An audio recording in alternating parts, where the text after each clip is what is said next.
Hello friends, आज हम लोग पढ़ेंगे क्वाड्रिलेटरल्स का एक और एग्जाम्पल देखेंगे। आज हम लोग ये है हमारा पार्ट 17 एग्जाम्पल 3 हम लोग देखेंगे। तो हम क्वेश्चन लिख लेते हैं अब। सॉरी, दूसरा क्वेश्चन डाल दिया था। If one angle of a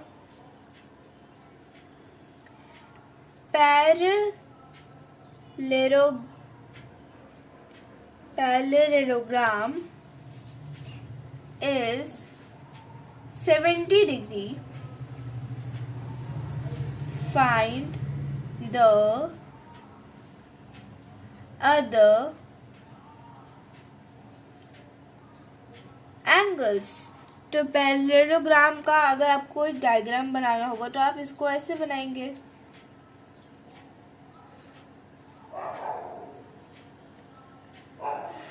बहुत गड़बड़ बना है, रुकिए फिर से बनाती हूँ।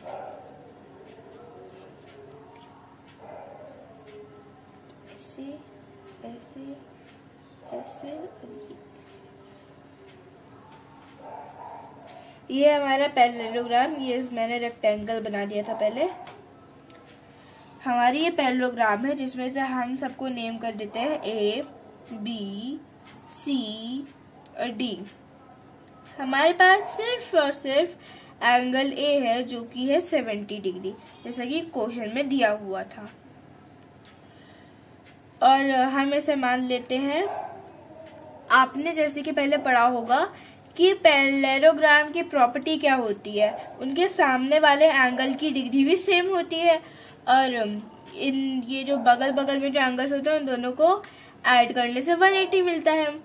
तो हम एक प्रॉपर्टी यूज करेंगे, ये दोनों सामने एंगल होते हैं सेम होते हैं। तो हम पहले नेम कर देते हैं इन्हें भी कुछ y, ये एंगल है y, ये एंगल है x और ये एंगल है x। तो y तो हमें पता चल गया कि y 70 डिग्री है, तो मतलब ये भी कहीं ना कहीं y ही रहा होगा। तो अब हमारे पास बचे हैं 2x। तो हम इसको ऐसे सॉल्व करेंगे, लाइक 70 डिग्री प्लस सॉरी यहाँ से एकदम ऐसे सीरियल वाइज चलते हैं ना। तो 70 degree plus x plus 70 degree plus x equals to, इन सबका एडिशन कितना होता है 360 डिग्री। तो हमने कर लिया। अब हम इन दोनों को ऐड करेंगे, x प्लस 6 2x और ये 70 प्लस 70 140 डिग्री और यहाँ पे 360 डिग्री। अब हम ये जो प्लस में है, मतलब इसके पहले भी कहीं ना कहीं प्लस होता ही है, आपने टीचर्स में पढ़ा था। तो अब ये यहाँ पे प्लस में है तो ये इस साइड जाके माइनस में आएगा। तो 360 degree minus 140 degree is equals to, यहाँ पे 2x लगाना भूल गई थी, माइनस कर लेंगे अब। तो हमारा 2x का वैल्यू इतना है, पर हमें x का निकालना है। तो हम ये 2 जो अभी यहाँ पे मल्टीप्लाई में है तो हम लोग भेजेंगे डिवाइड में। तो ये आ जाएगा 220 divided by 2 equals to x। काट लेंगे जैसा कि आप काट सकते हैं।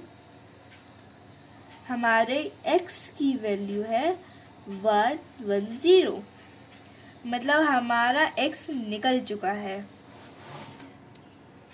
ना।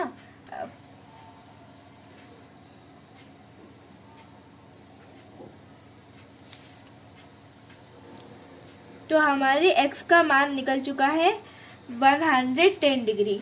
तो अब हम सबको लिख सकते हैं, एंगल A है हमारा 70 degree as per the question, angle B है हमारा हमने तब x का वैल्यू निकाल लिया था, तो हमारे एंगल B है 110 डिग्री, एंगल C है, ये दोनों के सेम होते हैं, तो ये भी है 70 डिग्री, और एंगल D है हमारा, ये दोनों भी सेम होते हैं, तो हमारा एंगल D है 110 डिग्री। तो हमने अपने चारों एंगल्स निकाल लिए हैं एज पर द क्वेश्चन। तो ये है हमारा टोटल आंसर। पहला वाला आप काउंट करें या ना करें, इट डजंट मैटर, क्योंकि ये एंगल ए हमें ऑलरेडी क्वेश्चन में दिया हुआ था। तो मेन आंसर है हमारा ये 3। तो हमने क्वेश्चन कर लिया है। I hope you like this video. Thank you.